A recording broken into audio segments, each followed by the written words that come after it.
धारा किसे कहते हैं, इसका व्यंजक लिखिए।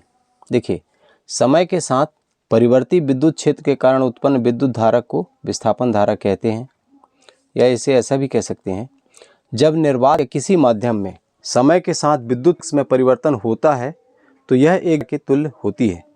इस धारा को ही विस्थापन धारा कहते हैं। इसे ID से व्यक्त करते हैं। ID is equal to epsilon 0 d phi E upon dt।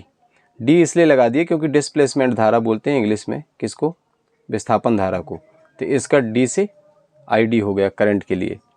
ठीक है, दूसरा क्वेश्चन देखिए आप, विस्थापन धारा किस कारण उत्पन्न होती है। देखिए दूसरा क्वेश्चन देखिए, विस्थापन धारा किस कारण उत्पन्न होती है। त्वरित आवेश के उत्पन्न होने से अथवा समय परिवर्ती विद्युत क्षेत्र होने के कारण विस्थापन धारा उत्पन्न होती है। तीसरा क्वेश्चन देखिए, सबसे अधिक आवृत्ति वाली विद्युत चुंबकीय तरंग का नाम एवं एक उपयोग लिखिए। सबसे अधिक आवृत्ति वाली विद्युत चुंबकीय तरंग गामा किरणें हैं, यह ध्यान रखना है हमको, और इनका उपयोग कैंसर के इलाज में किया जाता है। गामा किरणों का उपयोग कैंसर के इलाज में किया जाता है। इस यूनिट में बहुत छोटे छोटे क्वेश्चन हैं, तो 6-7 क्वेश्चन हम याद रखेंगे, बाकी बहुत सारा objective, fill in the blanks, match the column, सत्य असत, इसमें से क्वेश्चन आ जाते हैं। इसलिए बहुत लंबा डेरिवेशन वाला क्वेश्चन आता नहीं, बस 2 नंबर के लिए आएंगे, तो 6-7 क्वेश्चन ही हमको याद रखना है, जिसमें 1-2 क्वेश्चन आ ही जाना है। ग्रीन हाउस किसे कहते हैं, या ग्रीन हाउस प्रभाव क्या है। पृथ्वी के निचले वायुमंडल द्वारा अवरक्त विकिरणों के परावर्तन द्वारा पृथ्वी तल का गर्म बने रहना ग्रीन हाउस प्रभाव कहलाता है।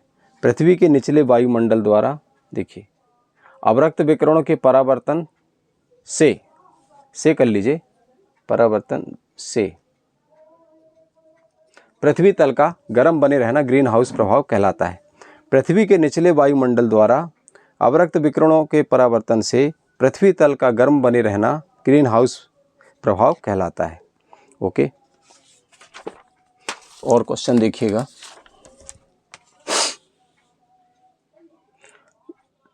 गामा किरणों का स्रोत बताइए तथा उपयोग लिखिए। गामा किरणें परमाणुओं के नाभिकों का विघटन होने पर उत्सर्जित होती हैं। गामा किरणें कैसे मिलती हैं हमको, परमाणुओं के नाभिकों का विघटन होने पर, और इसका उपयोग हो जाएगा पहला कैंसर के इलाज में, दूसरा नाभिक की संरचना के अध्ययन में। अगला क्वेश्चन देखिए, किन तरंगों को ऊष्मा तरंगें कहा जाता है।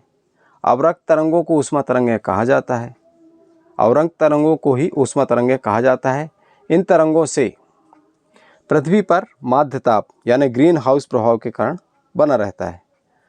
ठीक है, ग्रीन हाउस इफेक्ट में इन्हीं तरंगों के कारण होता है, अवरक्त तरंगों के कारण। अगला क्वेश्चन है 7वां और लास्ट, एक्स किरणें किसे कहते हैं।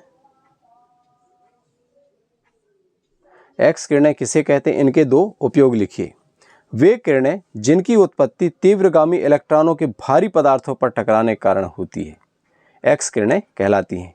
वे किरणें जिनकी उत्पत्ति तीव्रगामी इलेक्ट्रॉनों के भारी पदार्थ पर टकराने के कारण होती है, एक्स किरणें कहलाती हैं।